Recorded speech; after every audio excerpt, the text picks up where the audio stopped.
Do all three paper, oh, I guess, all of the papers first? I think Then that was the idea, yeah. discussion?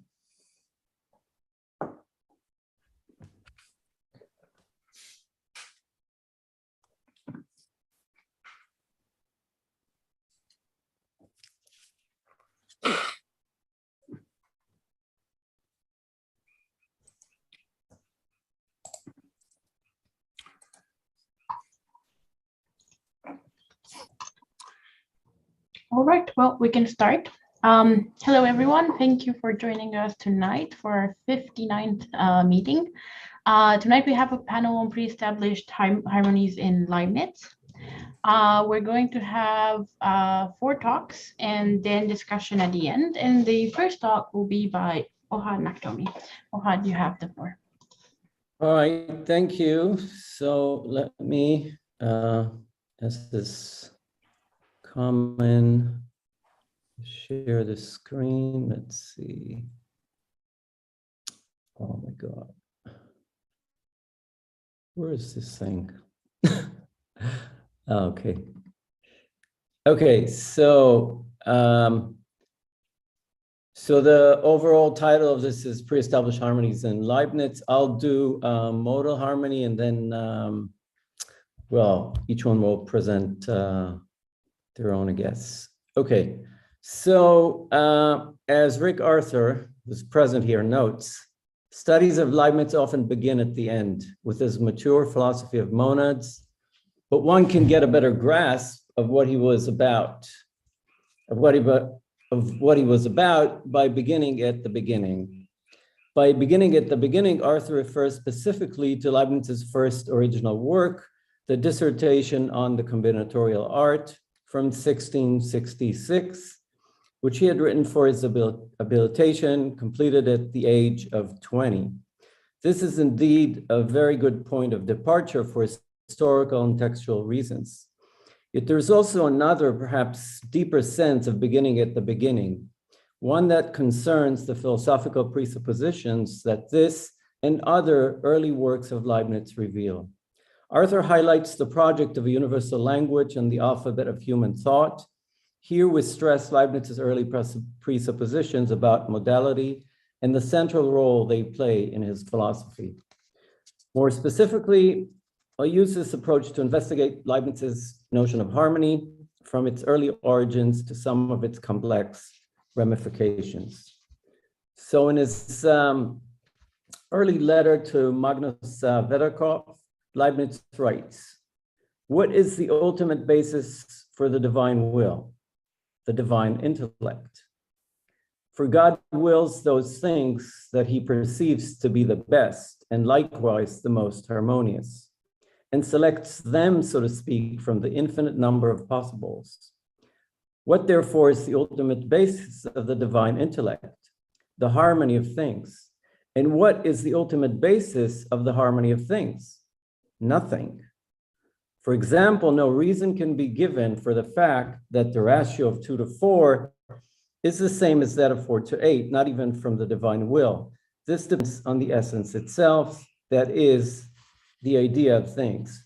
For essences of things are just like numbers, and they contain the very possibility of entities, which God does not bring about, as he does existence, since these very possibilities or the ideas of things coincide rather with God himself."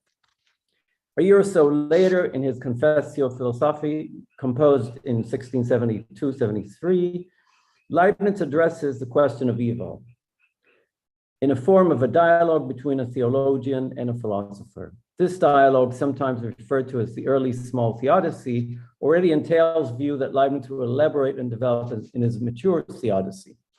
Robert Slay, the translator and editor of this piece, provides this useful summary of Leibniz's position in the dialogue. The general picture is this: a most harmonious possible world, that is, the best possible world, exists. But which possible world is the most harmonious is not under God's voluntary control. However, which possible world obtains is under God's voluntary control. Fortunately, because of his supreme wisdom, God has chosen to create the most harmonious world, Unfortunately, it is not possible for it to obtain without precisely those sins that do obtain. Thus, for Leibniz, God permits sins to obtain since they are a necessary part of the most harmonious world. But God is not the author of sin. Sins obtain since they're part of the best possible world. But our focus here is not the question of sin, but rather Leibniz's early persistent view of harmony and the way it figures in his notion of the best possible world. Incidentally, just noting that the word harmony appears in the dialogue in the Confessio 9 times, and the phrase universal harmony appears 8 times. So together as many times the word sin appears in the dialogue.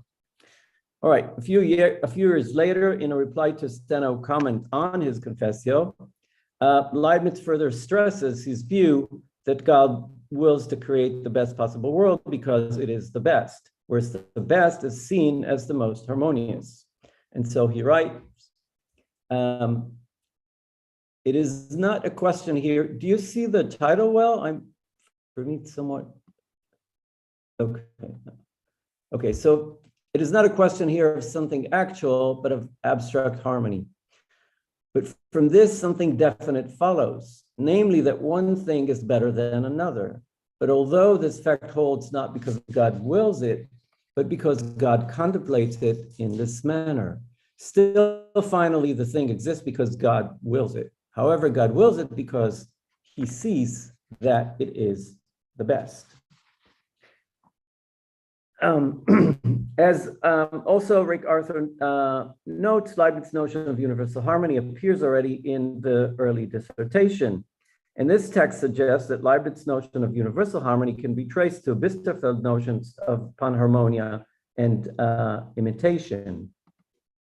Let's see, why is it not moving? Okay.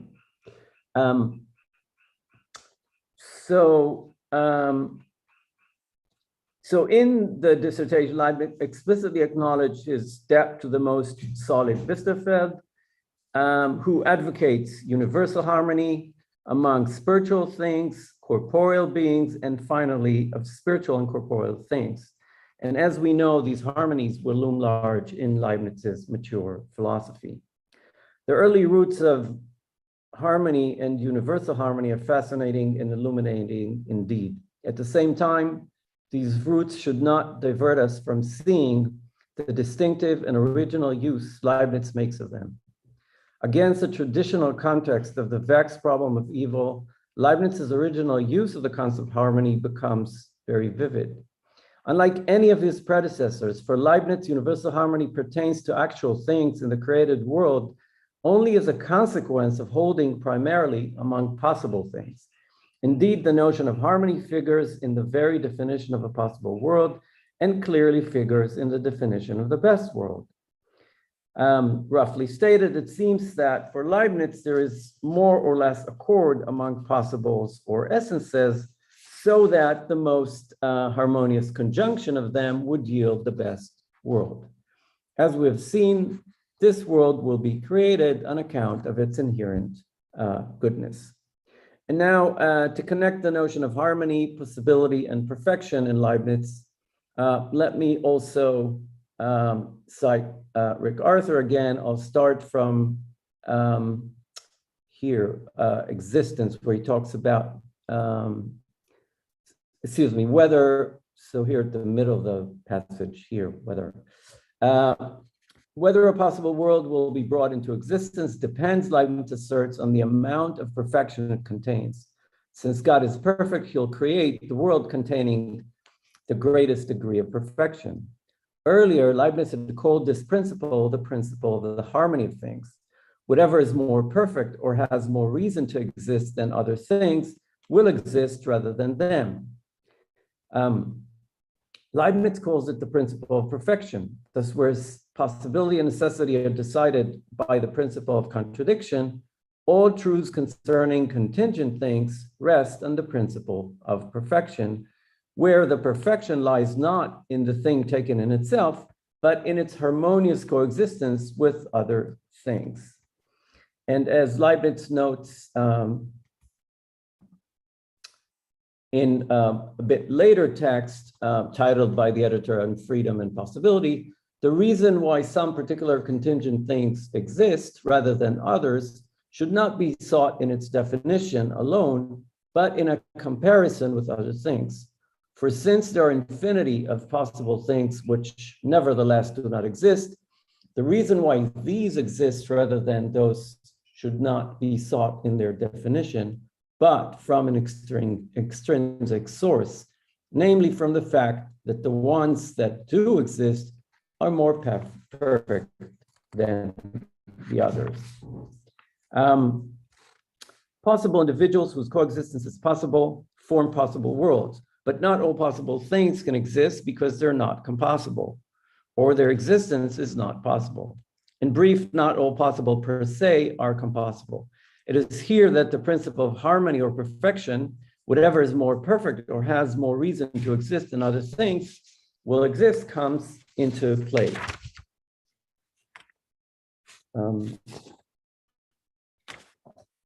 Right. So, so we can discern at least 4 phases in describing how the world emerges from possibility to actuality. And they're as follows. The first phase is just consistency per se, where concept of individuals are formed. Second phase, compossibility, where the joint existence of possible individuals is considered, and possible individuals are formed, and possible worlds are formed. And then harmony, where possible worlds are considered, and the most harmonious is deemed best. And then the fourth is actualization. In a particularly interesting text on the ultimate origination of things, Leibniz describes harmony as an optimal solution to a tiling problem. So this is very well known, but I'll cite it anyway.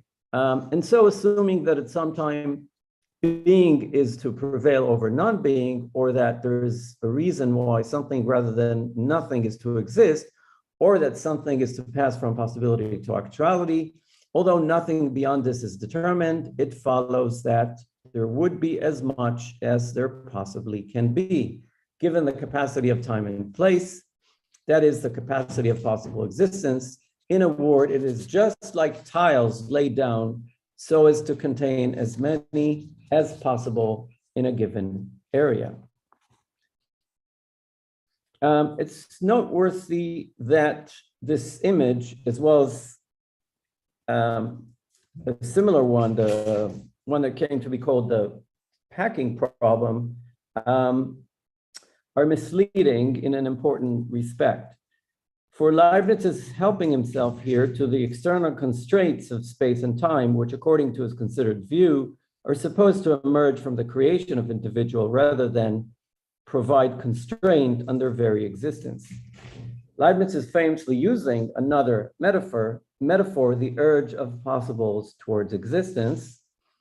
And I can't refrain from citing this as well. There is a certain urge for existence, so to speak, a straining towards existence in possible things or in possibility or essence itself. It follows from this at all possible, that is, everything that expresses essence or possible reality strives with equal right for existence in proportion to the amount of essence or reality or degree of perfection they contain. For perfection is nothing but the amount of essence. From this, it is obvious that the infinite combinations of possibility and possible series, the one that exists is the one through which the most essence or possibility is brought into existence. And then he also says, from this, we can already understand in a wondrous way how a certain divine mathematics or metaphysical mechanism is used in the very origination of things. And just as possibilities of foundation of essence, so perfection or degree of essence is the foundation of existence. So let us recall the point that Leibniz's early principle of harmony is later rendered as his principle of perfection. Then if this mainly indicates a shift of terminology and emphasis, then we should acknowledge that from very early in his career, harmony figures in Leibniz as the principle of sorting out the best of all possible world. And in conclusion to this part, I'll just say that harmony appears from the very beginning of Leibniz's philosophy and figures primarily as a relation among possibilities in the origination of things. An account of Leibniz's view of harmony, indeed, Harmonies should take very seriously this as its point of departure. Any harmony among created things is already prefigured as a harmony among possible things. Specifically, harmony among substances and their states, monads and their perceptions, should be understood against this historical and philosophical background. And so in transition to the next, the other talks, so in the following presentations, Uri, Noam, and Reed will describe several contexts of harmony in Leibniz. And the upshot is not only to show the rich and diverse role harmony plays in Leibniz philosophy, but also to argue that these notions of harmony all presuppose the notion of harmony among possible individuals sketched above. Okay, so I'm done. Thank you, Ohad. Uri, Eran?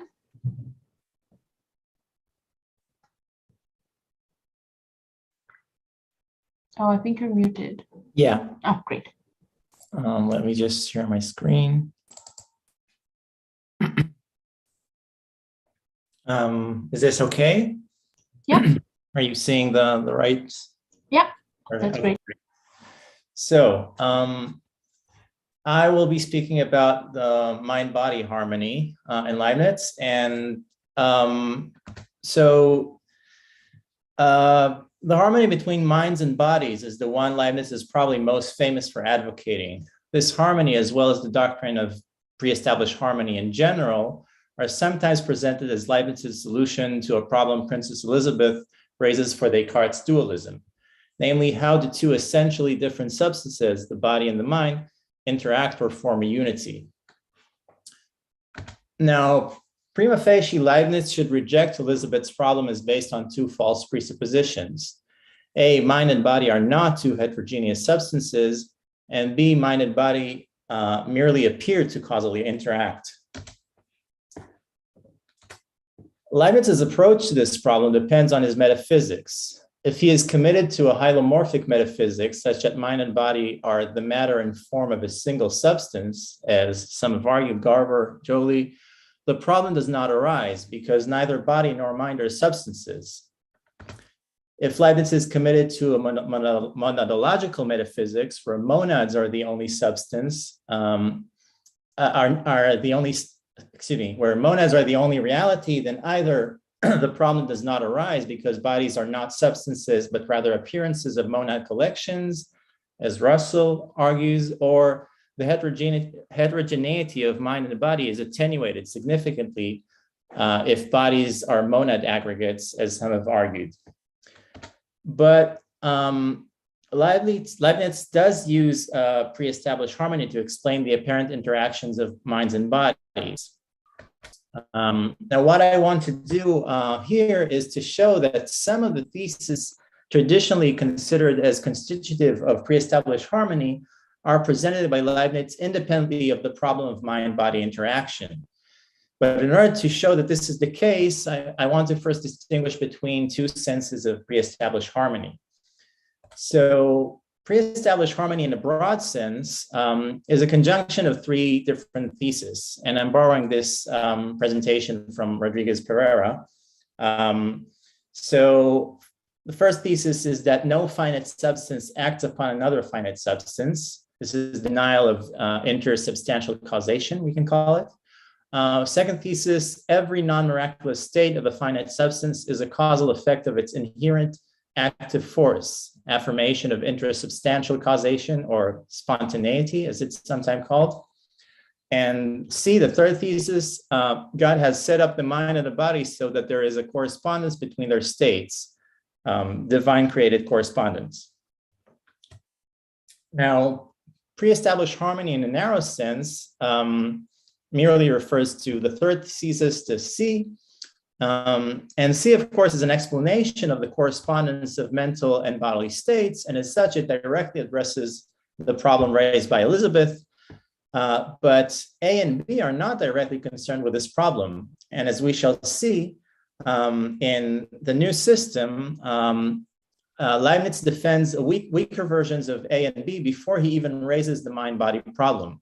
And this suggests that two of the three theses in pre-established harmony in its broad sense are not primarily a solution to this problem. So in what follow, I will focus on this particular text, mostly because of considerations of time on the new system. And what I want to show is two things. First of all, that versions of A, denial of intersubstantial causation, and B, spontaneity, are introduced not as a solution to the mind-body problem.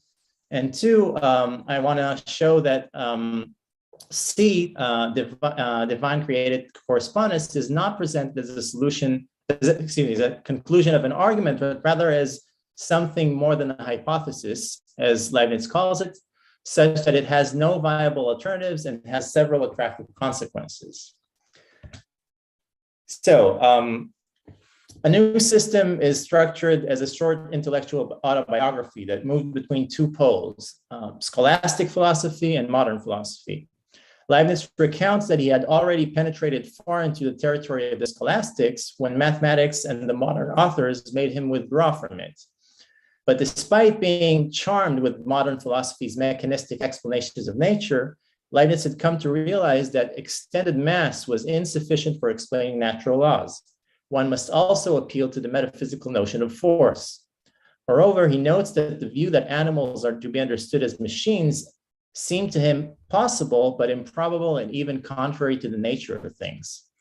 In other words, extended mass seemed to Leibniz insufficient for explaining natural laws, and mechanical laws seemed insufficient for explaining animal behavior. Leibniz goes on to say that when he first freed himself from the yoke of Aristotle, as he calls it, he accepted the void in atoms, but then came to realize that it was necessary to rehabilitate the scholastic notion of a substantial form, not in order to explain, and I'm quoting, the particular problems of nature, but rather to establish the true general principles of nature.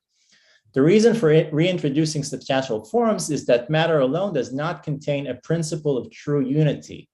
Rather, matter is infinitely divisible and passive, and this suggests that Leibniz maintains that a principle of true unity requires the existence of something that is both indivisible and active. Indeed, he is explicit that substantial forms contain not only actions that originate elsewhere, but also an original activity. That is, they are self-moving or spontaneous.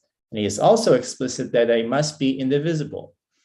So if we are to take Leibniz's word for it, his rehabilitation of the metaphysical notions of force and substantial forms was motivated not by the need to solve the problem of mind-body interaction, but rather by the problem of finding unity and activity in nature and of explaining general natural principles.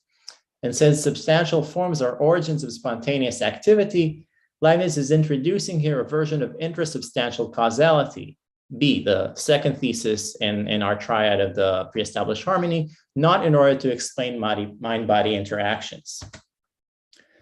Moreover, the reason that Leibniz introduces the idea that most substances were created with the world is not that this somehow ensures that their mental and bodily states are harmonized or synchronized. Rather, he takes this idea to follow from the fact that substances form a true unity. And I'm quoting here, since every simple substance which has a true unity can begin and end only by miracle, it follows that they can begin only by creation and end only by annihilation. Thus, I was forced to recognize that except for the souls that God wishes to create expressly, the forms constitutive of substances must have been created together with the world and must always subsist, end quote. In other words, with the exception of souls that God expressly wishes to create, that is, those he created after having created the world, substantial forms were created when the world was created, because their unity requires that they begin and cease to exist by a miracle, and so they must have been created by God. So at least in the case of substantial forms created with the rest of the world, their creation is not meant to secure the coordination of their bodily and mental states, but rather follows from their unified nature. It is only at this juncture that Leibniz introduces the problem of mind-body interaction, or as he calls it, the union of soul and body. And I quote here, "I could not find any way of explaining how the body makes anything happen in the soul, or vice versa, or how one substance can communicate with another created substance." Assuming that the problem of how the body makes anything happen in the soul is a particular case of the problem of how one substance can communicate with another created substance, Leibniz conceives here of the body and the mind as two distinct substances. More specifically, he is concerned here with two phenomena that seem to involve mind-body interaction. One, perception of physical properties, or as he calls it, how we sense the qualities of bodies. And two, our apparent voluntary control over bodily movements, or why our body moves when our soul so wishes. But notice that nothing in what Leibniz has thus far said suggests that the mind and the body are essentially different substances. In fact, on the picture we have, the metaphysical units that have true unity are minds, not bodies. And all minds have been created by God when he created the world, and can only cease to exist if God chooses to destroy them. Given this metaphysical picture, it is somewhat surprising that Leibniz should be worried about how minds and bodies communicate or form a unity. For if the real unities in the world are minds that have been created with the world's creation, then bodies are illusions, and so is their apparent interaction with minds. However, rather than simply denying that bodies are substances or true unities, Leibniz seems to want to preserve the modern commitment to mechanistic laws and the existence of bodies governed by these laws, as well as ordinary ways of speaking, which seem committed to the existence of bodies. Accordingly, he wants to explain the apparent interaction of minds and bodies in the two aforementioned phenomena. Now, one way to read Leibniz's explanation of this apparent interaction is as an argument in the following form, and I'm borrowing this from Luke. First premise, there is no real influence of one created substance and another. 2, God created the soul such that all its states arise from itself in conformity with external things. 3, and this is supposed to follow from 2, every substance represents the whole universe. 4, the organized mass or body where the soul lies acts according to its own laws, but in agreement with mental states. And we get the conclusion. 5, it is this agreement or mutual relation that we call mind-body communication. Notice, however, that 4 is not argued for at all. It is simply asserted as a premise. And it seems dubious that the body would act according to its own laws if it is not a substance, strictly speaking. In other words, Leibniz does not tell us why it is that bodies act according to their own laws and why these laws happen to agree with mental laws. He rather seems to assert this as a hypothesis that best explains the apparent interaction of minds and bodies. Indeed, Leibniz is explicit that what he says here is a hypothesis, or something more than a hypothesis, without specifying just which of his claims he takes to be a hypothesis. But since he has given no argument for the claim that bodies were created by God such that their states would correspond to mental states, the bodily side of the third thesis in pre-established harmony in its broad sense, this seems like the most plausible candidate referent for hypothesis. The reason that the claim that the body was created by God such that its states would correspond to mental states is called a hypothesis is that instead of presenting a deductive argument for it, Leibniz supports it by appealing to its attractive consequences. First, because if the mind is a substance, it cannot be causally affected by the body. It must cause its own states. Second, this hypothesis is compatible with freedom of the will. For, and I quote, in rigorously metaphysical language, we have a perfect independence relative to the influence of every other creature, end quote. In other words, since the mind is independent of external influence, it is a free cause, if freedom is understood as independence of external influence. Third, the hypothesis entails that the soul is immortal.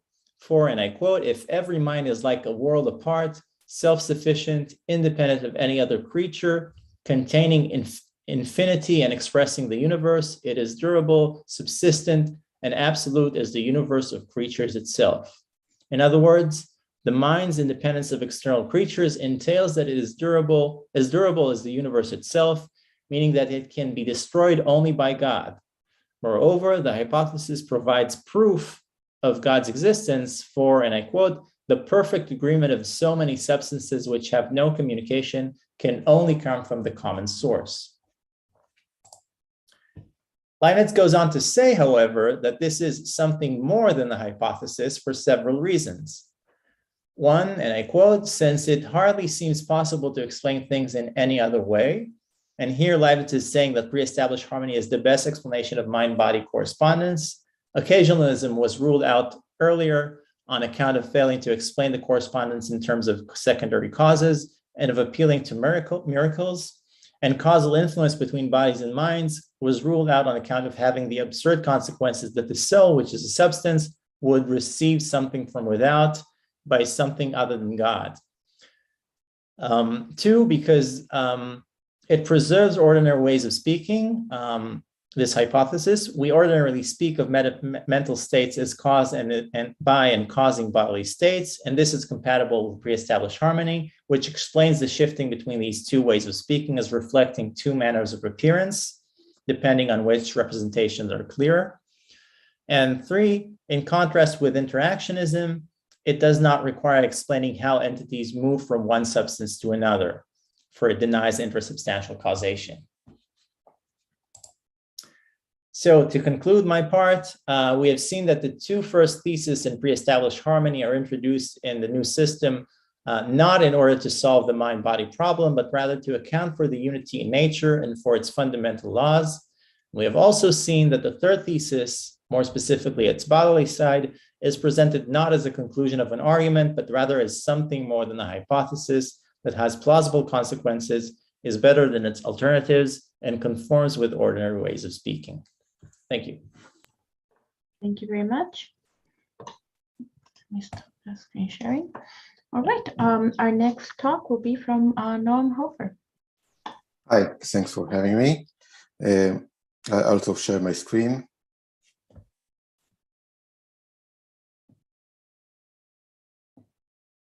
Yeah, I don't have a PowerPoint. I'll just read the paper that you are seeing. Are you seeing it? Yeah. Okay. So Leibniz identifies three types of harmony. I quote from a later text, the causa Dei. All things are perfect, are in perfect harmony and conspire in the most beautiful way. Formal causes or souls with material causes or bodies, efficient or natural causes with final or moral causes, the kingdom of grace with the kingdom of nature. So Uri talked about the first type, and we will talk about the last type.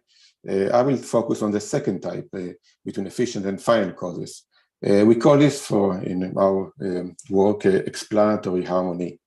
In contrast with other early modern philosophers, the Leibnizian project seeks to reserve a role for teleological explanations, in addition to the increasingly successful mechanistic explanations of his time. But as Leibniz conceives it, teleological explanations are not incompatible with mechanical explanations. Rather, there is a certain necessary harmony between the two types of explanation. We should note that this type of harmony comes in several forms. The first I'll talk about is evident in the most well-known type of pre-established harmony between bodies and minds, what Uri discussed, which is not only a harmony between the states of entities, but also between the explanation of those states. Thus, changes in the mode of souls are explained through their actions towards ends, while changes in bodies are explained by the efficient laws of motion. The two types of explanation are in harmony. And I quote first from the monadology: souls act according to the laws of final causes with their appetitions, ends, and means. Bodies act according to the laws of efficient causes or the laws of motion. And the two kingdoms, that of efficient and final causes, are in harmony with each other. And also in the theodicy, the laws that connect the thoughts of souls in the order of final causes in accordance with the evolution perception harmonize with the impression of bodies on our organs, and likewise the laws of movements in the bodies follow one another in order of efficient causes, meet so and harmonize with the thoughts of the soul and the body. So this is from later text, but Leibniz refers to the compatibility of efficient and final causes as a form of harmony unrelated to the mind-body problem already in the earlier discourse on metaphysics. For example, in section 19, titled The Utility of Final Causes in Physics, Leibniz argues for the indispensability of using final causes in explanations of the physical world. One obvious example is the wonderful structure of animals, which attests to the wisdom of the author of all things. Neglecting the use of teleological explanations in science is therefore analogous to a historian explaining a military conquest as a result of the small particles of gunpowder set free by the contact of a spark, escaped with a velocity capable of pushing a hard and heavy body against the walls of the place. Such an explanation does not state falsehoods, but it's not really explanation. It doesn't make the event fully intelligible. It's not a complete explanation. In section 22, Leibniz continues to argue that the applicability of mechanistic laws to cases where design is evident should not concern us, since the two modes of explanation can be reconciled. On the contrary, the discovery of mechanistic laws provides further evidence for divine wisdom. Just as a combination of the simplest tools and the most sophisticated outcomes is evidence for a most skilled craftsman, God achieves his ends using the simple tools of efficient causation. I quote, God is an artisan skillful enough to produce a machine 1,000 times more ingenious than that of our bodies, by using nothing but certain rather simple fluids formed expressly in such a way that only the ordinary laws of nature are needed to give them the organization necessary to produce so admirable an effect. Section 21 provides another argument for the harmony between the two modes of explanation based on pure physics and not on the phenomena of living beings. Leibniz argues that even though mechanical laws can be used to predict physical events, the exact formulation of the content of these laws requires teleological considerations.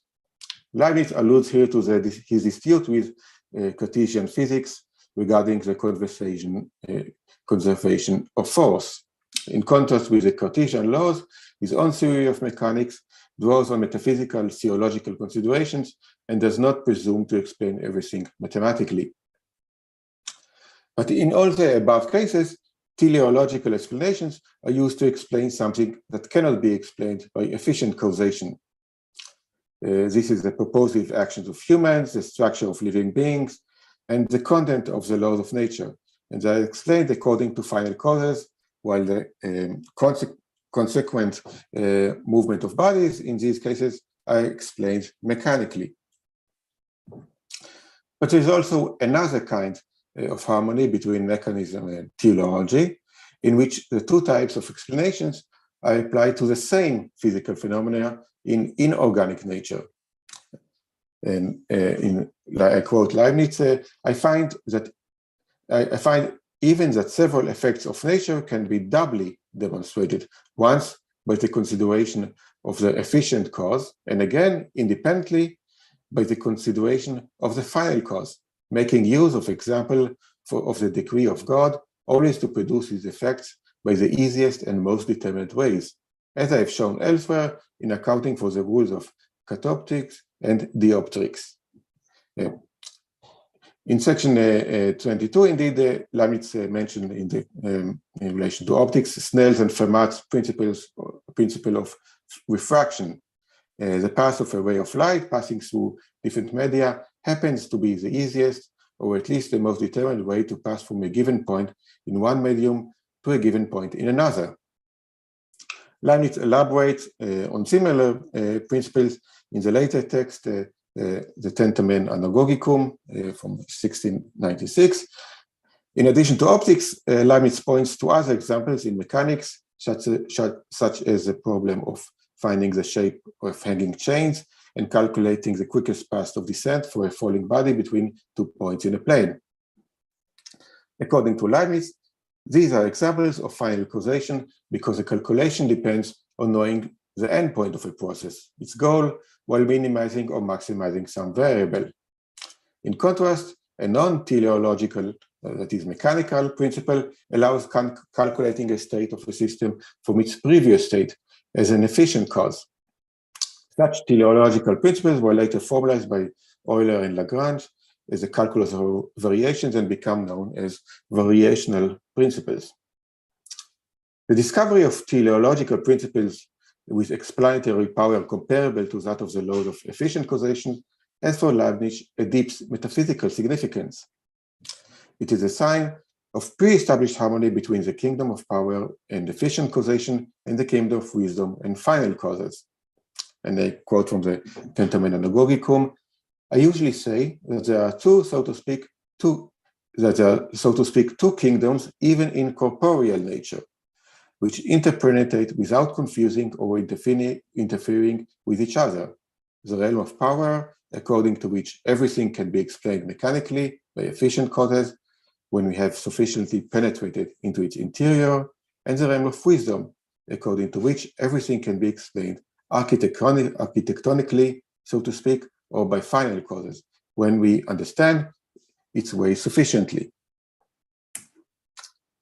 As with other types of harmony, this one is also grounded in an intelligent creator and serves as evidence for its existence.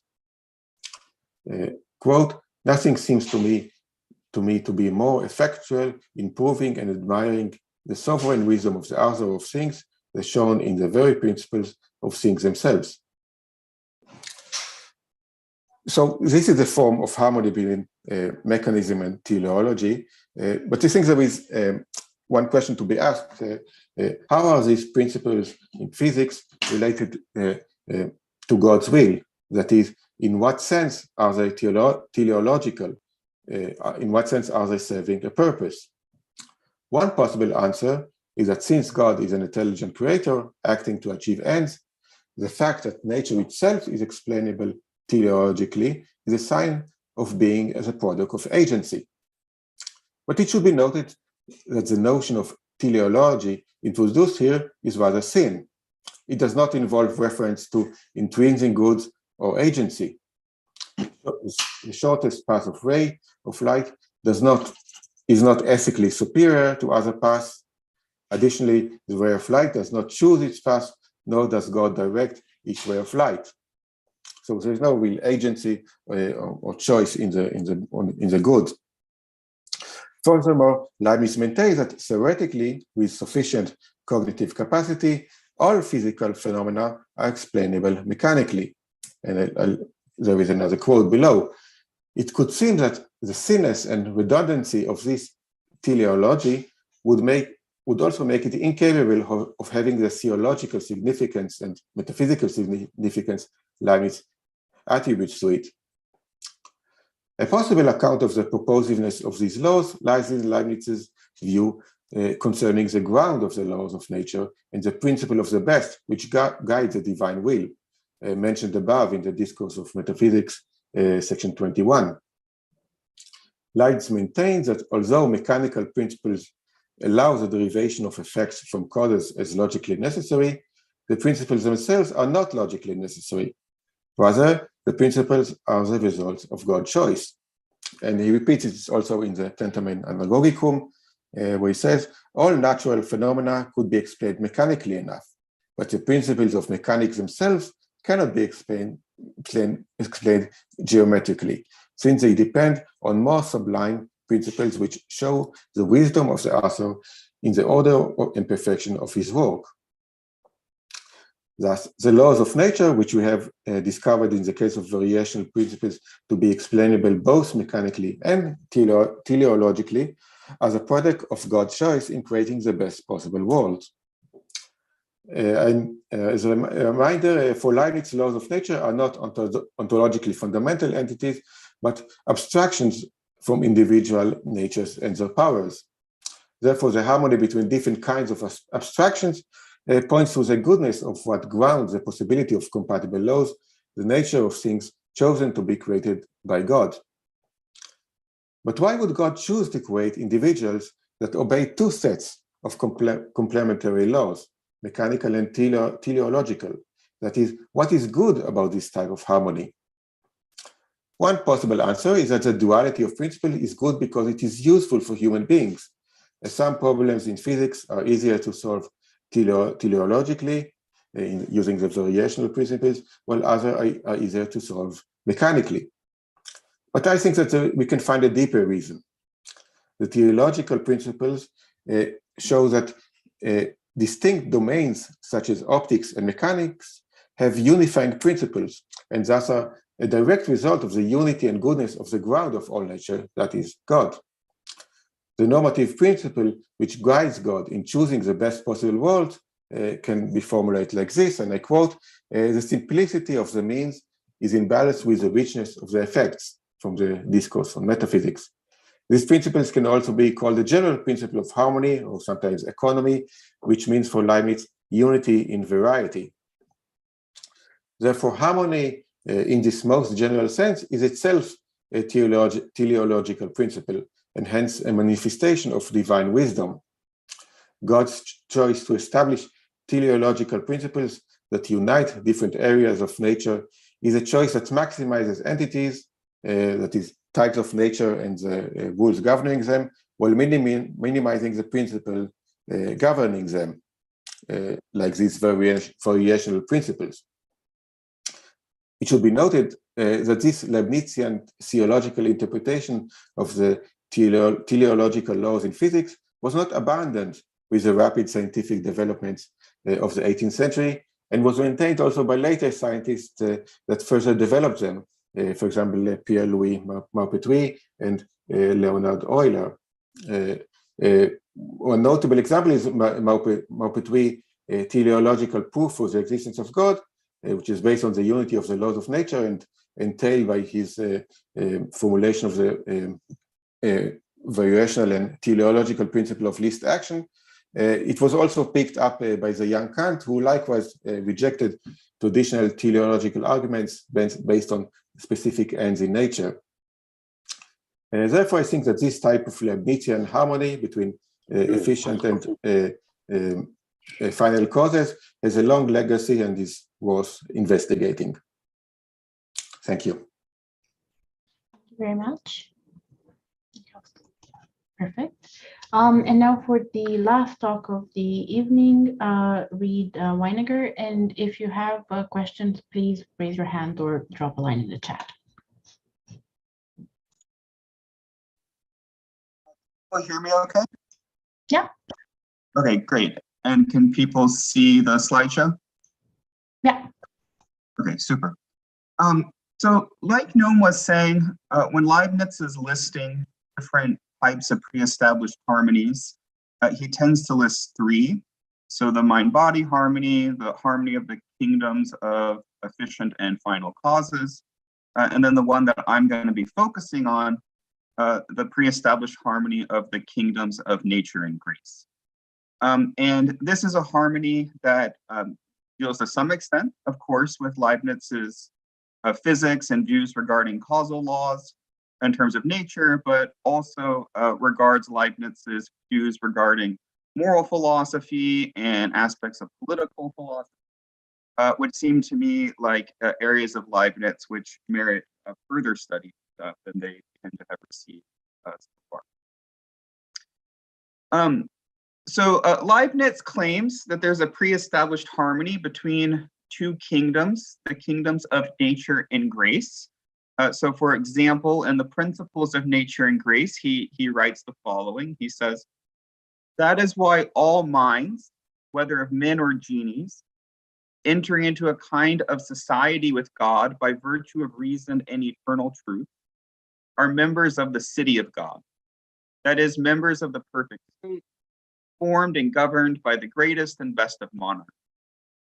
Here there is no crime without punishment, no good action without proportionate reward, and finally, as much virtue and happiness as is possible.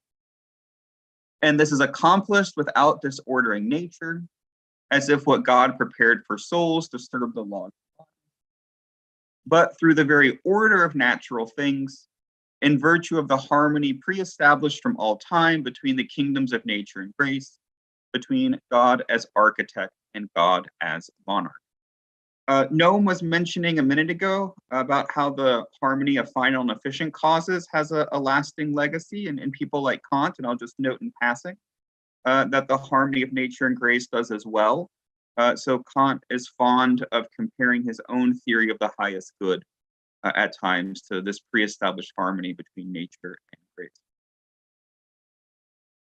Let me say a little bit about how Leibniz understands this notion of the kingdom of grace.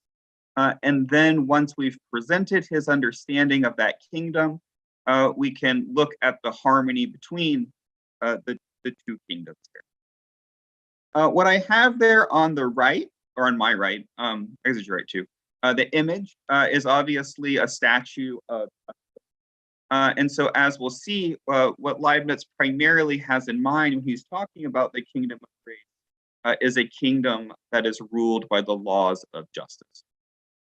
Yep. So for Leibniz, God is the monarch of a city of minds. And as I'm sure many of you know, for Leibniz, minds are those monads that are self-conscious, rational. So God's the monarch of self-conscious, rational souls. And as the monarch of that city, God rules this kingdom according to the laws of universal justice.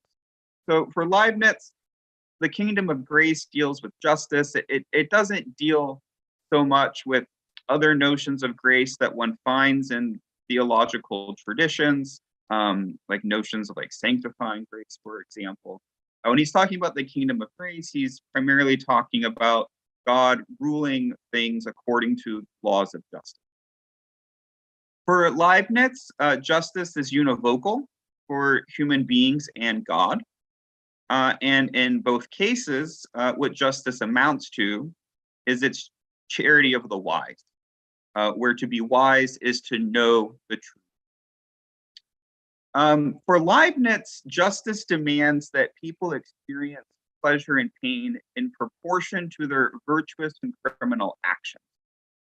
So for example, he writes, "Thus the sovereign wisdom has so well regulated all things that our duty must also be our happiness, that all virtue produces its own reward, and that all crime punishes itself sooner or later." Somebody who performs virtuous actions should be experiencing happiness in proportion to those virtuous actions. For Leibniz, happiness is a state of lasting joy, of lasting pleasure. And Leibniz has his own view of what pleasure is. He thinks that pleasure is the cognition of perfection. So he says pleasure is a knowledge or feeling of perfection, not only in ourselves, but also in others, or in this way, some further perfection. And then the last thing to say in describing the kingdom of grace before moving on is just that Leibniz very strongly suggests that in the actual world, there are no exceptions to the demands of justice regarding rewards and punishments. So he says, under this perfect government, there will be no good action that is unrewarded, no bad action that goes unpunished, and everything must result in the well-being of the good. There's lots of discussion about in terms of God's creation of the best possible world, to what extent Leibniz wants to prioritize ontological notions of perfection, like as many things as possible with the simplest laws, and to what extent he wants to emphasize, say, moral notions of perfection, things like happiness and virtue. I'm not going to weigh in on all of that right now, but I just want to say that when it comes specifically to justice, quotes like this seem to suggest that there's no trade-off of justice in this sense of people getting the rewards they merit and punishments they deserve in favor of other kinds of goods and the best of all possible. Okay, Leibniz wants to say that there is a pre-established harmony between this kingdom, the kingdom of grace, and then that of nature. And of course, Leibniz oftentimes wants to analogize the notion of pre-established harmony to two clocks set to the same time, which is why I have the image on the slide there. So the main question that I'd like to pose is here on this slide: how does the harmony of the kingdoms of nature and grace relate to the harmony of the kingdoms of final and efficient causes? So how does the harmony I'm discussing relate to the sorts of harmonies that Noam had in mind? Leibniz clearly relates these harmonies in some way to one another. He'll mention them in tandem. So for example, here in the Monadology, he writes, "Since earlier we established a perfect harmony between two natural kingdoms, the one of efficient causes, the other of final causes, we ought to note here yet another harmony between the physical kingdom of nature and the moral kingdom of grace. That is, between God considered as the architect of the mechanism of the universe and God considered as the monarch of the divine city of mind." So obviously, he is taking the harmony of efficient and final causes as an occasion to mention the harmony of nature and grace. But how strong exactly is the relationship between these two harmonies? So I think one maybe initially tempting view would be to think that the harmony of nature and grace is simply a part of a more general harmony between kingdoms of efficient and final causes, where one's thinking that God is just, is acting according to ends, and so that's final causes. And then the realm of efficient causes that govern bodies, and the laws of efficient causes that govern bodies is supposed to be the kingdom of nature. And so it's really kind of like a portion of the more general harmony of efficient and final. But I've been led to think that perhaps initially tempting view is not right, that actually the kingdoms of nature and grace differ from the kingdoms of efficient and final causes, and so that these two harmonies are significantly different from one another. So here's two reasons to think that the harmonies differ from one another. So the first reason was sort of drawn to my attention by the work of Pauline Femister, who I saw is here today. So we can note that in the quotes we've already seen, I have part of it, earlier quote here on this slide as well, is Leibniz explicitly notes that the kingdom of final causes that he has in mind when he's talking about the harmony of final and efficient causes is a natural kingdom. It's a kingdom that belongs on the nature side of the nature and grace harmony. So he says, we established a perfect harmony between two natural kingdoms, the one of efficient causes, the other of final causes. So it doesn't seem then that we can just identify the two harmonies with one another. And then another reason to think that the harmony of nature and grace is not just an instance of the more general harmony of efficient and final causes, is that Leibniz thinks that the harmony of nature and grace entails that the ways that the rewards and punishments are brought about for minds are through natural means. But some of the natural means that he specifies are clearly teleological in nature, clearly involve final causes. So Lloyd Strickland, for example, notes that Leibniz will talk about punishing angels. And so Strickland refers to this kind of punishment as agential punishment. But this kind of punishment that happens from punishing angels or punishing genies seems to count as natural punishment rather than something supernatural. It's not being brought about directly by God. And then this seems then to be a kind of teleological punishment that nevertheless is natural and belongs to the kingdom of nature. So again, it seems like final causes here are on the nature side. So we need some further way of trying to understand how exactly the harmony of efficient and final causes, all of which seems to be on the nature side, relates to the kingdom of grace. All right, so how then should we relate the harmonies? So I'm tempted by the following sort of proposal, although I'm very eager to hear what other people think and if other people know of further texts that might be helpful here. So I'm tempted to think that we should think of the kingdom of grace in terms of God as a monarch who decrees certain laws. So the main notion of law here that's operative, or the main notion here is that of God as a monarch legislating, making legislation, saying what ought to be the case in the city of God, and decreeing that it ought to be the case that things take place according to the laws of justice. But as a monarch who makes these decrees, we can think there needs to be some way that those decrees are actually brought about, actually made actual in the world. And so Leibniz will say that God is also an architect, and he'll associate that notion of God as the architect with God's relationship to the kingdom of nature.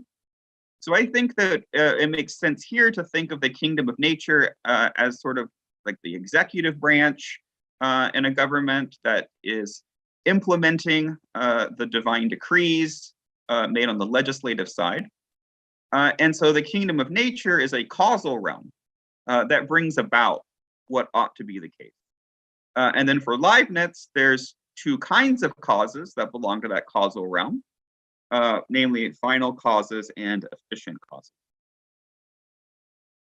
So we can think then of the pre-established harmony between the kingdoms of nature and grace as actually comprised of two more specific pre-established harmonies. And this is here on the bottom of the slide. So first, there's a pre-established harmony between the kingdom of grace and the natural kingdom of final causes, which is one part of the kingdom of nature. And then there's a pre-established harmony between the kingdom of grace and the natural kingdom of efficient causes, which is another part of the kingdom of nature. As such, as we'll see, Leibniz wants to suggest that all the different punishments and rewards take place according to natural kingdom of final causes.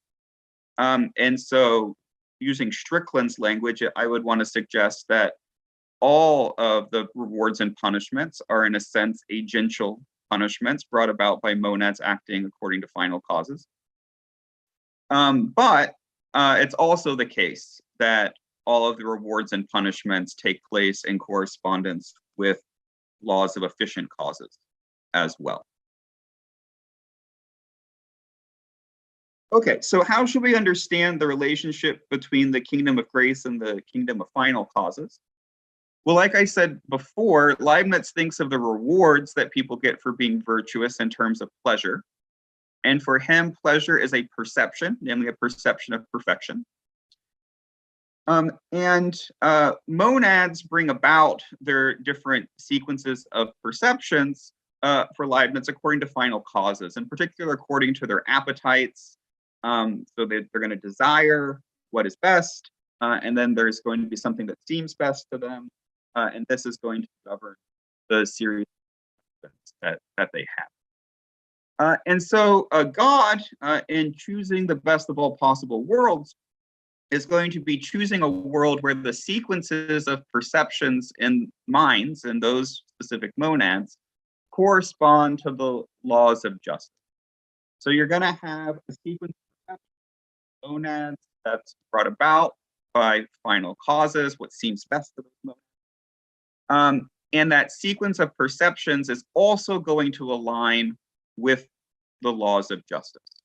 And so God's just going to initially look to worlds where that correspondence holds, and it's going to rule out all the other possible worlds. And so in this way, the different rewards and punishments are going to arise from final causes in the monad.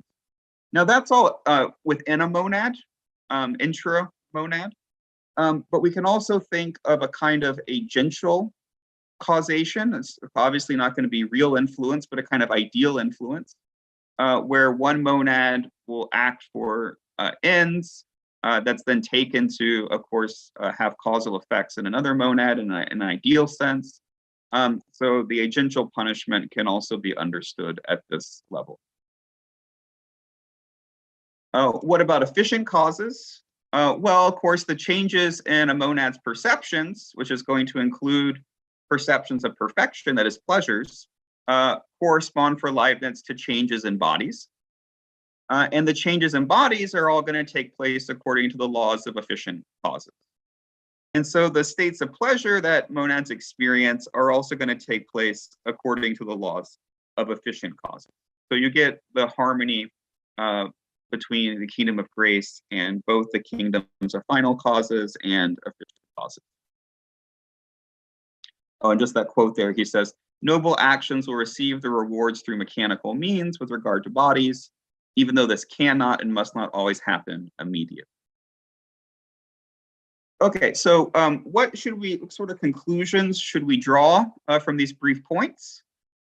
So first is I'd like to say that it seems to me that the harmony of the kingdoms of nature and grace should be understood as comprised of two further specific harmonies, that of grace and final causes, and then that of grace and efficient causes. And the kingdom of grace should be understood in a legislative sense. Here, God declares what ought to be the case. But the kingdoms of final and efficient causes should both be understood in a physical sense and a more traditional notion of a causal sense, where God as the architect institutes the means for bringing about what ought to be the case. Going back to what Ohad was saying at the very beginning about the harmony among impossible worlds, it seems to me that the demands of justice constrain God's choice of which possible minds to create. That amongst the possible worlds, there's going to be worlds where there's a harmony between the laws of final causes, appetites governing any given monad, and the laws of justice. And so that's going to partition off the set of possible worlds that God can look to create, to actualize. It also seems to me we should think of the kingdom of final causes as mediating the harmony between the kingdom of grace and the kingdom of efficient causes. So we said that the kingdom of grace says what happiness people should have. There doesn't seem to be a direct, immediate answer to what the laws of nature should be, such that people have what they ought to have. Rather, that seems to require inserting information about what the perceptions are going to be that the monads have, and those perceptions are going to be brought about by the final causes. And it's only once you have that story at the monadic level about pleasure as the perception of perfection that you're going to be able to explain how it is that the efficient causes count as helping to realize the kingdom of grace. And then finally, I would suggest that for any case of reward or punishment, it's always going to be the case that there's a mechanical explanation of that reward or punishment, but there's also going to be a monadic explanation, which would count as a kind of agential explanation of that reward or punishment as well. So it's not just that in some cases there's like a punishing angel, but rather any case of punishment is going to involve monadic agency at some level. Okay, I'll go ahead and stop there. Thank you all. Thank you. All right, question time. I see Dan Garber has his hand up.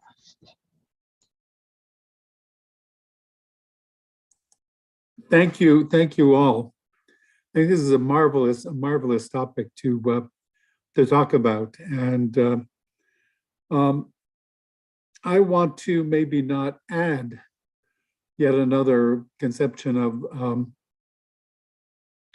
harmonies. But another way of sort of looking at the harmonies in Leibniz that sort of puts it into a kind of larger historical context. I think the general story, at least for the last 40, 50 years, about what's going on with early modern philosophy, if we're thinking of it from the point of view of history and philosophy of science, has to do with the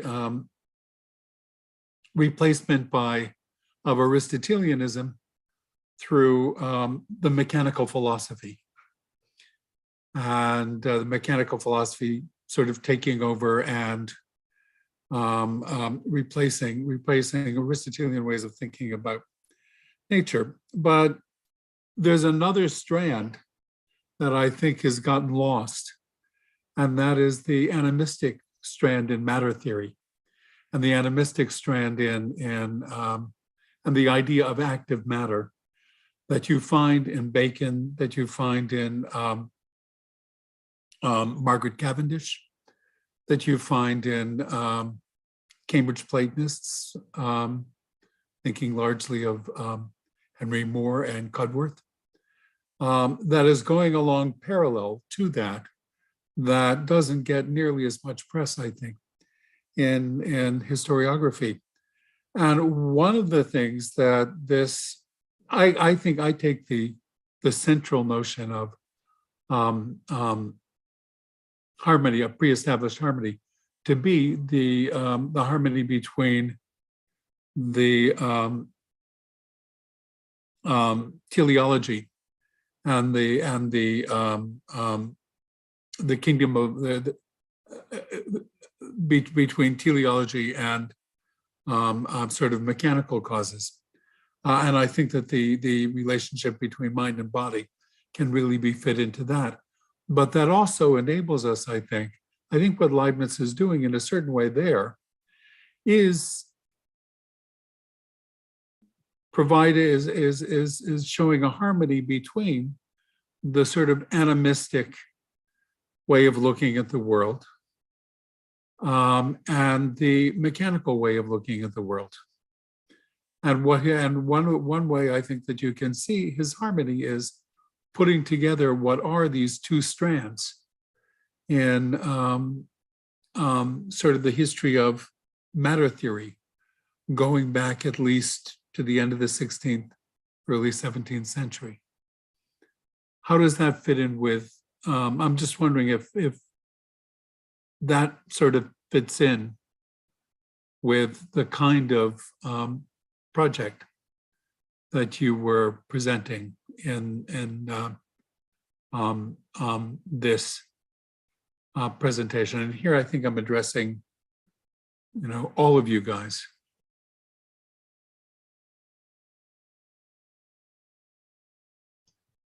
One of you? Perhaps we should throw the question to Noam first. Beg your pardon? Yeah, it's all right. Well, yeah, I think it's an interesting question. I think maybe Ohad can say more because he's written a lot about biology and Leibniz, and maybe that's a place where these kinds of notions of matter have to be reconciled. So I just mentioned organic nature, and I focused on inorganic nature. So yeah, maybe Ohad, can you have something more to say about that? Well, I mean, I agree with Dan. I think that this is a very important objective of Leibniz. Is it doesn't have a catchy phrase in terms of harmony, so that's maybe a bit disappointing. But it's complicated. I mean, I think in the end, there's the sort of reconciliation, maybe the better word to use here, is that, I mean, Leibniz ultimately thinks that the idea of matter as something, inert, mere extension, as in Descartes, or whatever way that is just, lifeless, has no inherent force, is just theoretical. In reality, the kind of matter that you'd find is something that is already, I don't want to say animated, I don't think that's the right word, but it's living. I mean, because the very basic of reality is living things. I mean, this is what reality consists of, is things that are active, and things that are active are alive for Leibniz. And so this is, I mean, at the very fundamental level of reality, you'd find life, and that, but that, I mean, has to be qualified, because he means this in a metaphysical sense. As once you move to describe the mechanistic level, you move to a physical sense. And so there is, I think, the harmony to be fleshed out here is also between the metaphysical realm and the physical realm. The metaphysic and the physics, if you like. And that's very much in accord with the text that Uri was talking about, as we know, where he explicitly wants to reconcile the science of the moderns with the Aristotelian way of speaking, the rehabilitation of substantial forms. All that fits very well into this program. One way of sort of thinking about this is, underneath it all, as you're saying, everything is active. The world is force for Leibniz. And this is the perspective of the perspective of the specimen dynamicum. Sort of the ultimate metaphysical categories are active and passive force. On the other hand, you can also you can put this into equations that relate quantities like mass and speed, right? You don't have to actually go down to the level of the actual forces to explain things. You can explain them mathematically through the notions of speed and mass and their relations with one another, which is perhaps another way of putting the harmony between the mechanistic level and the ultimate level of active forces. But the ultimate level of active forces is really the level at which you get the sort of teleological principles, particularly if you're thinking monadologically. Yeah, I mean, I fully endorse that. Great. Reed, you're muted. The one thing I would just add is that it seemed like one part of Dan's comment was about which harmony is more basic, that we should think of the teleological and efficient or animistic and efficient sort of relation as a little more basic than the mind-body, and fit the mind-body into that. And I would just note that the question of how all the harmonies relate to one another and which count as more basic and which as more derivative is something that the four of us have talked about a bit. And I'm tempted to think that the most basic is going to be the harmony between grace and nature, amongst the mind-body and teleological final causes and grace and nature. That there are certainly passages where Leibniz suggests that God looks to minds first, and then regulates everything else according to what needs to be the case given the minds. So I just wanted to quickly make that point. Thank you.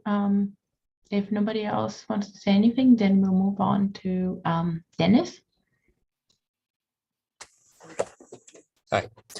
So I want to ask a general question. I believe this will be more directed to Ohad, since he was introducing it in a more general sense, what the issues of harmony at the beginning. So in all these different examples, is there a sense of harmony which ties all of them together? So we can state something like X's are harmonious with Y's if and only if, and something follows which can be at least carried to different subjects, and we get something, say, in the case of possibles, we have harmony if such happens, but it's the same sense of harmony that we can use for the other ones, and just changing what it is that is harmonious. In the case of the possibles, in the case of the actuals, the different orders of final causes and order of mechanical causes. Doesn't seem to me that that schema could be filled, and it's more likely from considering all of these that its harmony is analogical in the different realms, especially with respect to the possibles, what it is that makes possibles form a world, and what it is that's going on among the actuals at different orders of the actuals. So what do you think? Is this only an analogy across cases, or is there a core notion that applies universally? So I don't think there is, you know, a uniform notion of harmony, but I do think that as I said, the notion of modal harmony sort of, you know, comes first in a variety of senses. I mean, because imagine the way, right, the way God forms worlds and then decides for the best is by, you know, the kind of conjunction that just makes the world the most harmonious world. So it's by now, but as I think the other talks illustrated and what Dan has just said, I mean, the consequence of this is very rich. There is not a single sense of concurrence or accord. I mean, or I would say there is a very rich sense of accord and agreement, which is expressed among different things, among for instance, the kingdom of grace and nature, which are different things from efficient and final causes. So just to respond quickly, I think metaphysically speaking or logically speaking, there is a precedence, or all the harmonies presuppose the modal harmony, but there's no single uniform sense of harmony, it seems to me. Great, thank you. Pauline Hemster. Thank you very much, and thank you to all of you. I've got my mic on, thank you. I'd like to come back again to Ohad in the beginning, and this notion of harmony in terms of requiring coexistence of things, or at least of things, you know, a harmony of different possibilities and the like. I can see the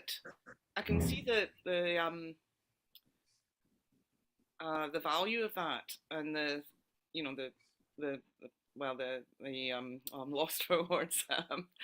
I can see the sense of that, but it also strikes me that Leibniz will say that God could have created just one monad, and in that sense, if God had created one monad, then because there wouldn't be any other coexisting things, that would not have been the most perfect world. So that's fair enough. But that one monad that God could have created on its own would still have been in itself a representation of the best possible world, so to speak, right? So, and I think that probably ties up in some way with Reid's discussion of the kingdom of grace and the notion of perfection and harmony, or pleasure. What do you say? Pleasure is knowledge or the feeling of perfection, either in ourselves or in other things. And so I do think there is another sense of harmony, which is maybe not just about external things, but also an internal harmony. and I think, I haven't got to hand the text at the moment, but I think if you look at On Wisdom, there are passages in there where he's talking about the diversity and unity and that sense of harmony in the self that would be really quite interesting to look into as well. And that might, unity and diversity might actually kind of maybe help with some sense of that the last question was asking for something that would hold all these different kinds of harmony together in terms of correspondence, but I think unity and diversity perhaps. What do you think? Reid, do you want to respond? I'll just say quickly that I totally agree that one of the very interesting and curious sense of harmony is that between the internal structure, so to speak, of, let us say, the monad or the individual substance and the rest of the world. And Leibniz is very explicit about that. So I think this being the point of the title of the book that I chose, The Living Mirror, because it mirrors, I think it mirrors the universe because it mirrors its own inner structure. So I totally agree with that. Yeah. I like the, sorry. I like the unity amidst diversity way of thinking about it as well. As I'm sure you know, in his letters with Christian Wolff, towards the end of his career, he goes through the relationships between notions of harmony and perfection and unity amidst diversity, and says that we should think of all of these as in some way sort of equivalent to one another. The question with unity amidst diversity, it seems to me always though, is there kind of a threshold amount of unity that's required before it's going to count as harmony? Because Leibniz also will have those discussions about how you can take a bunch of different points and plot a line through them, and for any given points there's going to be some line you can draw, but some of them seem pretty chaotic. And so I'm tempted to think that there needs to be some sort of like threshold level of regularity before it's going to count as the kind of unity that is going to qualify for harmony. I don't have a great theory of what that threshold is. I kind of am intrigued. I don't know if I accept it yet, but I'm kind of intrigued by a suggestion from Gregory Brown that whatever level of unity gives rise to pleasure when you cognize it, that's when you have harmony properly speaking, because that's when you have perfection, properly speaking, since pleasure is the cognition of perfection. And that's where you have the ordered diversity represented in the unity. Yeah. Does anyone else want to add anything? Can I comment on that? Yeah. I mean, this idea that that perfection is sort of cognition of, or pleasure is cognition of perfection. I mean, you could shift the problem over there in a way, and then ask, okay, is there a certain threshold of perfection where it becomes pleasurable?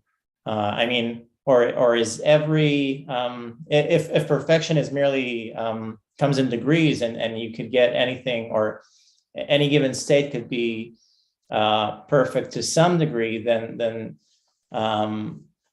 pleasure would also be, sort of come in endless degrees, and then you sort of shift the problem to the cognition of perfections, right? I mean, I'm not sure whether we can solve this by simply sort of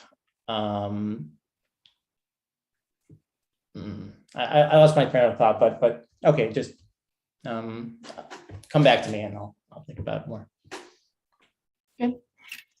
Does anyone want to comment on that, or should we take another question and come back? Okay. Dan Cook on a question to read, I think.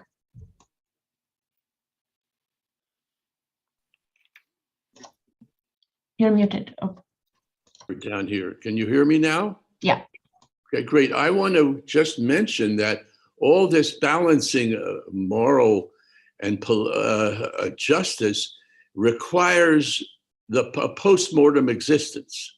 And that's key to all your discussion, which no one has mentioned, because I wonder how all these harmonies will deal with the fact that many of these issues are resolved in justice and morality only post-mortem. And since for Leibniz, there is some element of a corporeal nature in us, even post-mortem, I mean, he's troubled with how we're all going to fit into the valley of Jehoshaphat when at the end. But I wonder if that doesn't create a problem. The second question is, you know, Leibniz's treatment of grace really goes counter to theology. Leibniz is a rationalist. He wants to make sure the books will always be set and that the accounts will always, bottom line, equal. And yet grace, as I understand it, is something that is not balancing the book. Did he have any objections in his lifetime to this rather rational view of grace? Thanks. Yeah, thanks, Dan. So, I mean, yeah, you're absolutely right that for Leibniz, some of the rewards and punishments will need to be post-mortem. Not all of them. He does think that in some cases, virtue is its own reward. So, for example, if you're taking pleasure in the happiness of others, right, that's for Leibniz virtuous, but is itself pleasurable in a case of its own reward. But certainly some of the rewards will need to be post-mortem for people.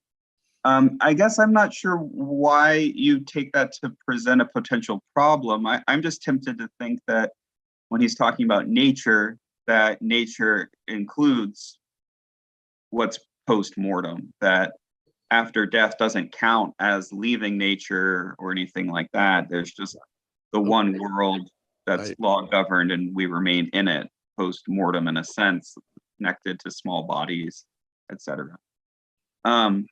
And then, I mean, I totally agree with you that Leibniz's use of the term grace seems extremely different from the way that grace is standardly discussed in a lot of the theological tradition, especially where, you know, grace seems more similar to notions like mercy, oftentimes talk of like unmerited grace. Exactly. Yeah, and why Leibniz wants to use that specific term to talk about what seems to, at the end of the day, be a kingdom of justice is the question I have. And if anyone has any insight into that, I'd be very happy to know. So it does seem like a striking use of the term. And I wish I knew more about why he chooses that specific term, since it does seem so rationalist the way he's thinking about it in contrast to those other kinds of truths. Good. Thank you. Thank you. Isaac? Yeah, this is a question for, oh, sorry. Can people hear me? Yeah. Yeah, okay. Yeah, this is a question for Reed. Oh, first off, thank you for the talk. I thought it was very interesting, all the panels. But this is a question for Reed. I'm sort of curious, I mean, given even the commentaries that you sort of, or your replies, you know, what the ground of the normative would be in Leibniz, and also regarding this sort of identification he seems to make between moral causation and final causation, or how you would just sort of distinguish those two, right? So there was a sort of passage, I think that it was in Hoffer's presentation, where he seems to sort of identify final causation and moral causation.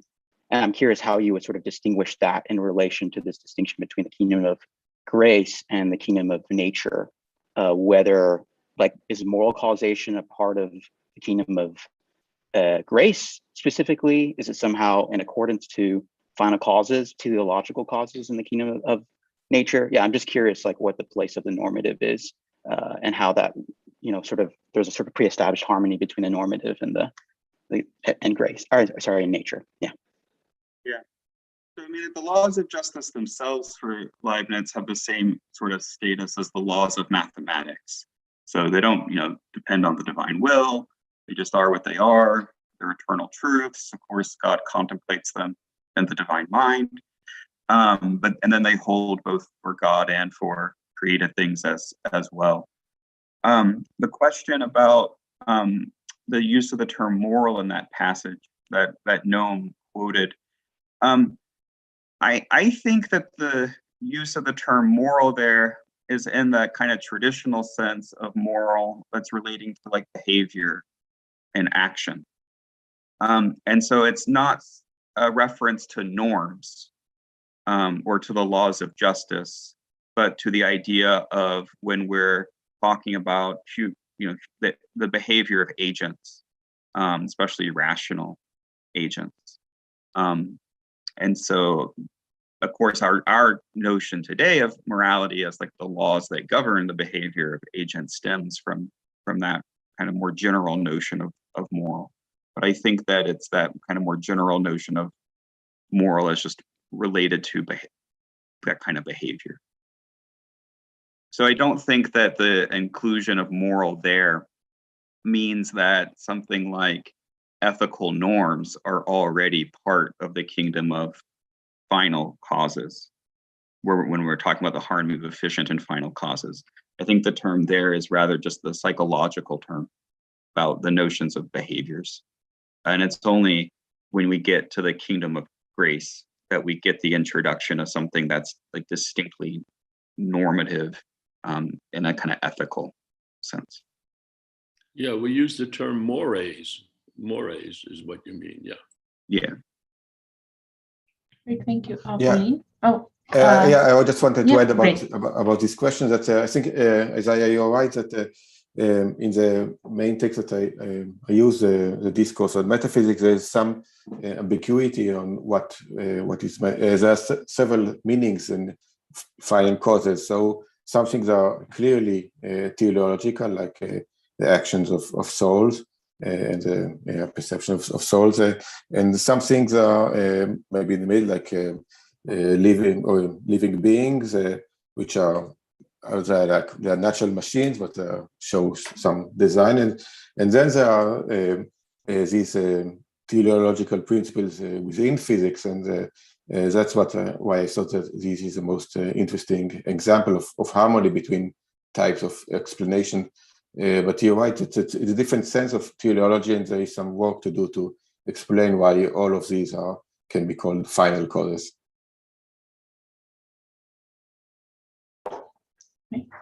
Thank you. Pauline?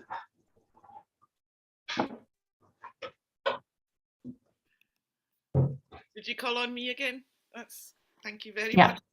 I just wanted to pick up because this talk about nature and grace, and I wanted to ask Reid just what he thinks about just to explore a bit more the relationship between what he was calling the nature of grace and the kingdom of final causes.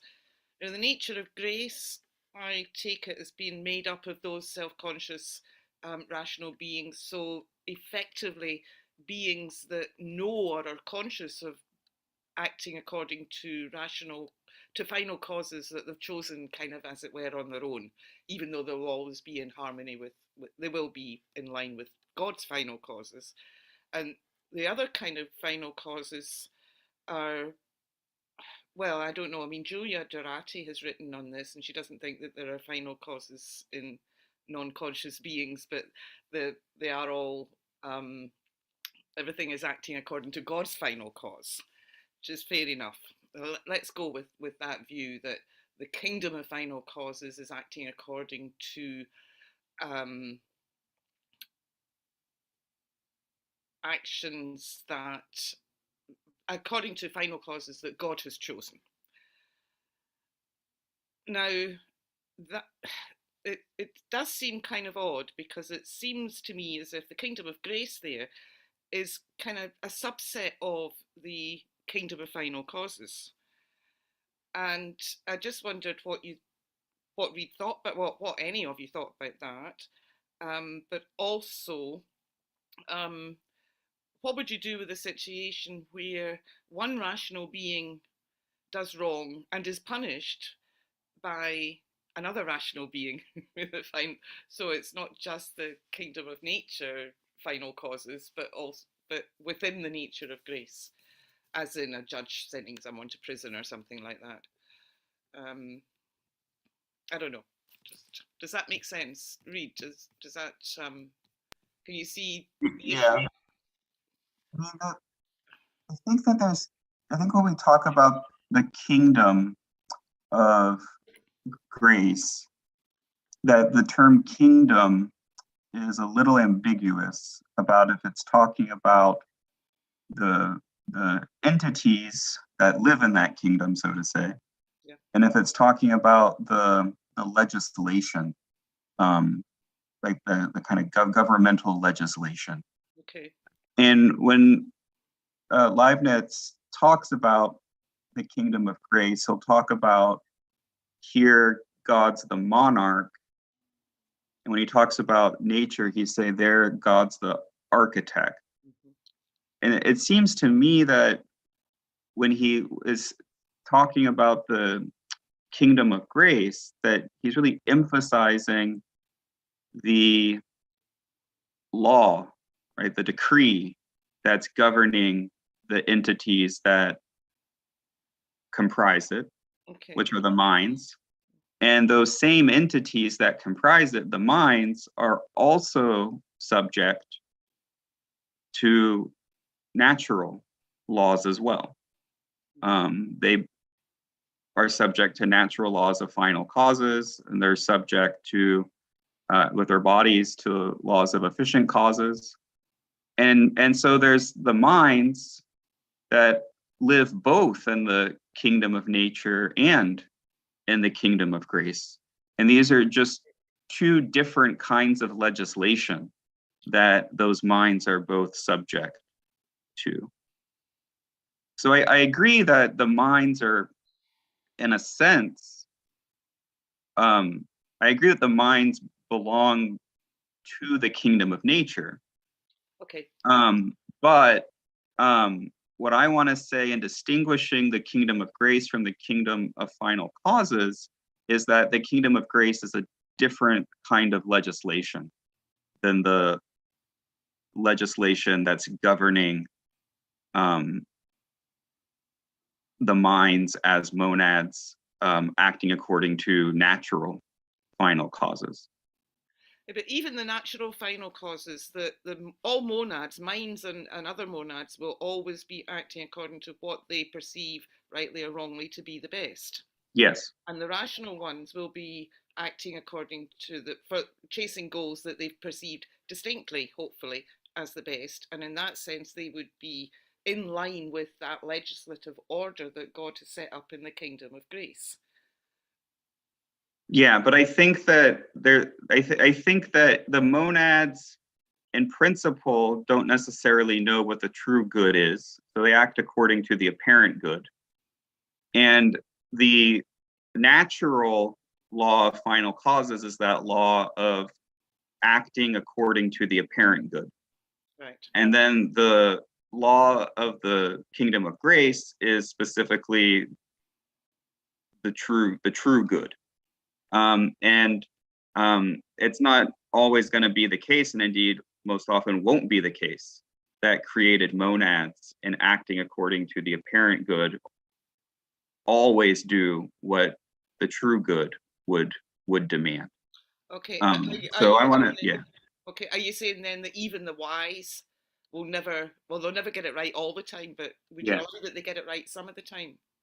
They might get it right some of the time, but what is governing their behavior then is still the law that they're going to act for what seems good to them. And then it just happens to be that in this case, what seems good to them is in fact what is good. But the law will depend on how distinct their perceptions are. Yeah, but the law governing them is the law of acting according to the apparent good. And it might be the case the apparent good is the true good. And that's a different law than the law of justice itself. All right. So in that sense, the individuals that are part of the kingdom of grace are, yes, they're still part of the kingdom of final causes, which I would agree with. Yeah. Mm-hmm. and you resolve the difficulty by saying it's the legislative order. Very good, thank you. Reid, I have a sort of follow-up or clarification question. I feel like you said a number of times, there's this difference between calling God an architect and calling God the monarch. And can you pinpoint it again for me? Like, what is it precisely that God being the monarch and giving the laws in this way, as opposed to setting them out as a blueprint, gives you? Yeah, I mean, so Leibniz himself uses the monarch and architect terminology when talking about the kingdoms of grace and nature, respectively. So I'm just drawing on his terminology.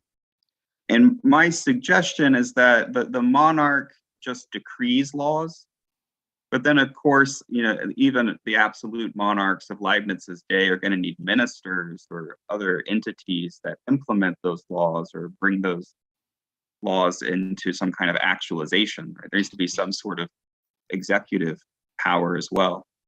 And that Leibniz is referring to God as the architect is where God doesn't really decree the laws, but sort of puts the actual instruments into play that will bring about what the laws are demanding or requiring or saying ought to be the case. Oh, I see. Okay. Because I thought there was also this tradition of, if you're talking about the laws and God as this kind of monarch, you're making reference to the law as a command, like maybe in the the direction of the rational mind perceiving these as commands coming from God, as opposed to just following it without having this intentional element. But I see you're going in a different direction. Okay, that was helpful. Thank you.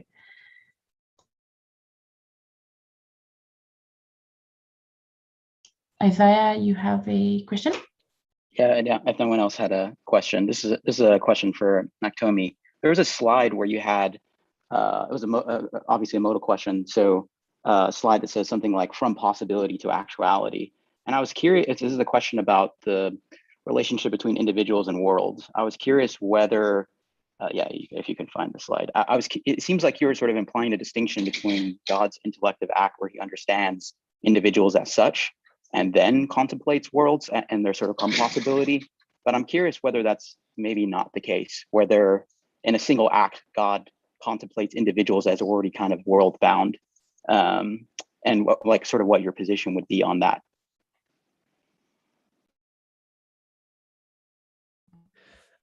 It's a very complicated issue. I mean, I think you're right that this simplifies things a bit. I don't know, how deep we want to enter into this right now, but well, here is, on the one hand, composability relation presupposes a relation among some possibles. I mean, otherwise there wouldn't be a comparison. So I think you have to presuppose some. I mean, in my book from 2007, I call this thin individuals. You have to presuppose something that could be compared with others in order to generate a relation of composability. On the other hand, I mean, this concerns the very complicated issue of relational predicates in Leibniz. And so, the question is how you understand these relational predicates. And I'll just say my view is that those relational predicates are generated from contemplating some basic or thin concepts of individuals. So you have, because otherwise, so you have to, and then, as it were, you have a complete notion of individual, which also has its relations to others. Because we know that, monads, for instance, are individuated also through their relations to other. I mean, it's a perspective. A perspective is a relational notion. So I think you're very right to point out that it's not as simple as I presented here. But I mean, the real story is very complicated, and I don't think that it it really regarding the question of harmony, it doesn't. In a way, I mean, in any event, a harmony has to be produced, and but the logic of this is very complicated. I mean, there's kind of exchange between Catherine Wilson and myself about this in the Leibniz review some years back, and then I kind of incorporated into this book on possibility and individuality. But it's very interesting, but I don't think it really affects so much the issue of that harmony, is fundamental at this level anyway. Thank you. Last call for questions.